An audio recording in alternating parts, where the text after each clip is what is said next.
Hey there guys, what is going on? Now, I made a video a couple of days ago, maybe last week, on the M16, and basically not a single person out there actually watched it, which is a little heartbreaking, but people are still sleeping on the M16 even though it did get nerfed recently.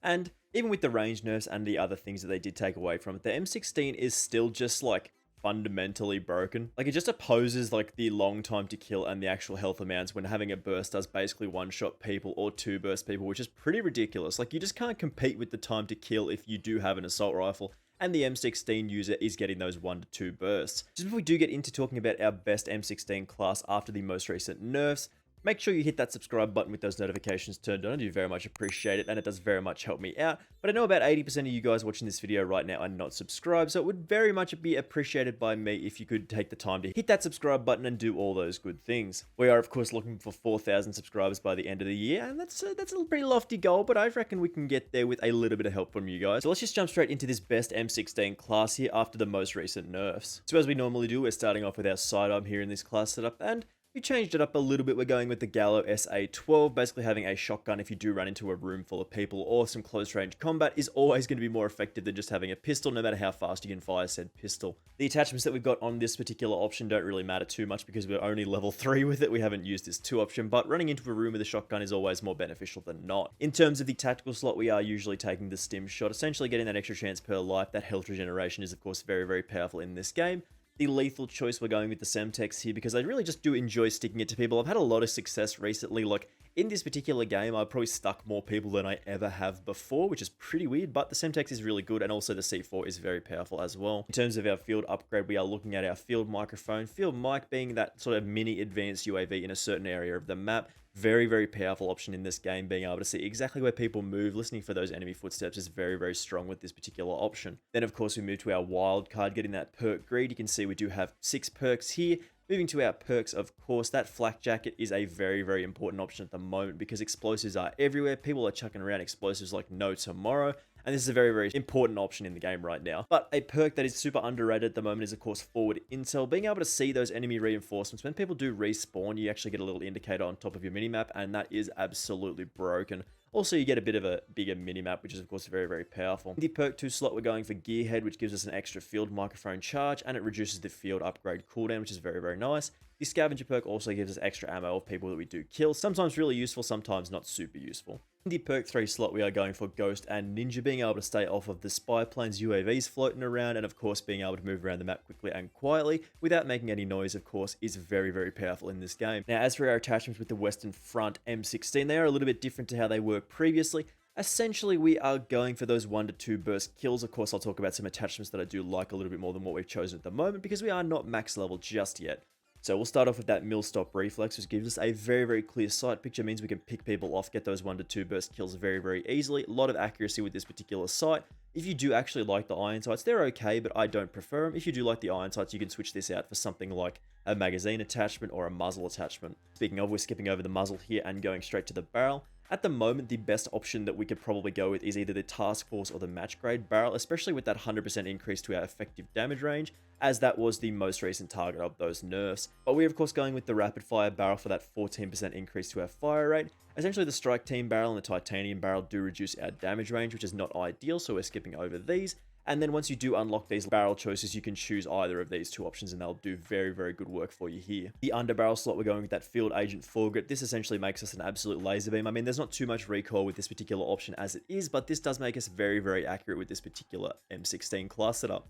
Then we move to the handle. The Serpent Wrap is the option that we've got at the moment. 25% increase to our aim down sight speed is of course very, very nice here. But if we do unlock the Airborne Elastic Wrap, that is the option that you will go with, but that is level 53. So that is going to take us a long, long time to unlock that one. Aim down sight speed, flinch resistance, and of course aim while going prone is very, very powerful. So do pick this one when you do unlock it, but the Serpent Wrap is a good choice at the moment. And in the last slot, we're going with the Tactical Stock for that aim walking movement speed increase of about 65%.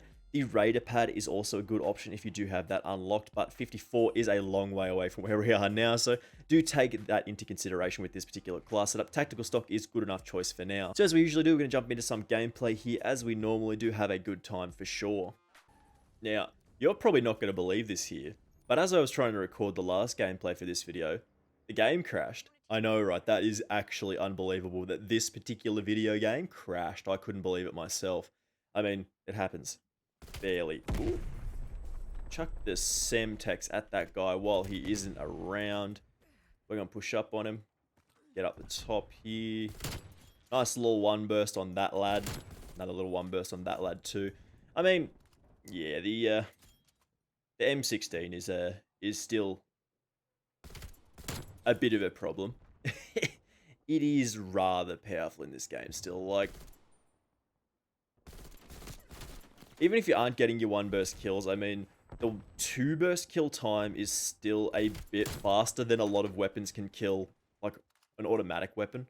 It's just, yeah, like fundamentally the slow time to kill of a lot of the other assault rifles and SMGs, wow, words are very hard to say. In this game essentially means that the burst weapons, when you do front load damage and stuff like that, I mean, there's not an awful lot you can do about it. Like, essentially you just like shotgun, get a little double tap on him there. I don't really want to peek out on the plane wing because I will die. But that is okay. We managed to do okay there. We'll chuck the armor on. All we really want to get is the war machine, because it's like broken. It's like actually so super strong. I've been using a lot of what is it, the cruise missile recently, and it just seems, even though it is, come here, even though the cruise missile is a little bit cheaper and really effective at the actual cost that it is, and you can usually get a lot of kills with it, I mean, you really just cannot go past the amount of kills that you get with the war machine. Like, it's just too good. Like, even though they increased the cost of it, they made it, well, they actually didn't change it, they just made it more expensive. But I think it's 4,000 to get, which if you do go on a little streak at the start of the game, you can get fairly quickly. Like, it's not too difficult to get. So you can usually do some serious work with it by the time the, like, you actually... Oh. Afternoon, boys. Oh, excuse me? Excuse me? Alright. Alright, let's... I didn't want to have to do that to him, but... I mean, it is what it is. We got the boy now. Which... That's bad for them if they wanted... If they actually wanted to live throughout the rest of this game, they probably should have just let me keep... No, are you serious? Are you kidding? Are you kidding? Oh my god. I was talking too much shit. I turned around and we got pulled up on. This game's over. We're washed up, boys. We are washed up here.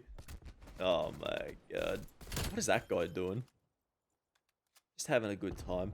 I really do need to unlock some of the larger barrel options for this particular weapon because, I mean, as we mentioned earlier, we only have an increase of our fire rate of about 14%, which some of the other barrel options basically just give you a straight upgrade to your damage range and your fire rate and your damage and your, like, bullet velocity, which, I mean, that's pretty good. Like, as far as bonuses that you can get, that's pretty good. Oh, I suspect another person. No, that's fine. Another person? No, this is fine. Alright, I'll buy it. I'll push up. They are spawning down the other end of the map. I mean, you really cannot go past, like, forward intel as a first perk, man. Like, you need flak jacket, but it just seems like having the knowledge of where everybody is spawning on the map is just like excuse me, I was behind the wall. It's just like super strong. Like, it's super strong being able to know where people are spawning. It's just like such a ridiculous perk.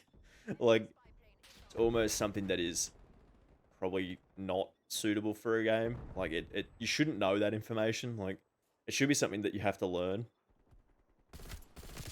Oh, come on. Should have known that I was going to be pushing up like that.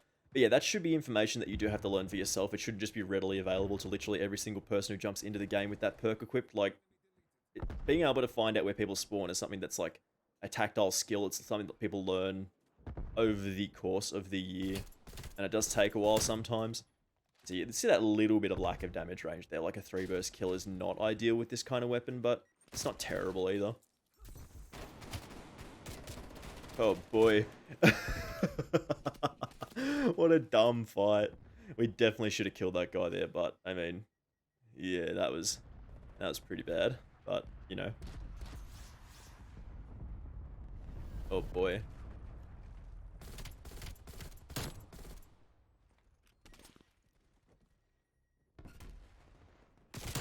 Give me a break, man. There's gonna be another person in here, and I resent that. pick up that through the wall. That is interesting. Chuck the field microphone down in the middle there. Reload everything, make sure we got enough ammo to kill people who... Okay. Gimme. Oh boy. Silly man. Should not have pushed that without actually knowing where I was. Ooh, I definitely shouldn't have got that kill on that guy there. He got a hit mark. He got unlucky. He got pretty unlucky with his snipe on us there. He probably should have got that kill a little bit earlier. I mean, look at that. Like, you shouldn't be able to burst people down like that. You shouldn't just be able to, like, straight up murder people. And they can't even, like, have a chance to kill you. Ooh. I think the AUG is almost a straight upgrade now over the M16. I don't think the M16 is actually that super powerful anymore, but it is still stronger than like every other assault rifle in the game. Just like the front loaded damage, but I think the AUG is actually better now. Come on. I was gonna say, I don't want to have to push up like that because I couldn't see because the tags were in the way. But I mean, it's hard to go past something like this in this game at the moment, just the way they're in. And even with the larger barrels, they're going to be even better. So once you do spend the time to unlock those larger barrel options, I mean, you're going to do even better than we've done here. I didn't realize. I thought our boys were in the plane. What do you mean? How many boys are in the plane? All right, we'll have our final thoughts on this in just a second here. So don't sleep on the M16 anymore. If you do want to make use of one of the most broken weapons in the game, like, it's simply just better than a lot of the assault rifles, and there's nothing that the assault rifle users can do about it. Like, if you do favor a 3-burst weapon and you're accurate with them, I mean, you can do some serious work. You absolutely dominate people. Like one bursting people is absolutely hilarious, and that sort of happens at around like those middle distances, like 0 to 20 meters or so. You can get one burst for the most part, especially if you do like include a headshot there. But I mean, the M16 is great. Love it.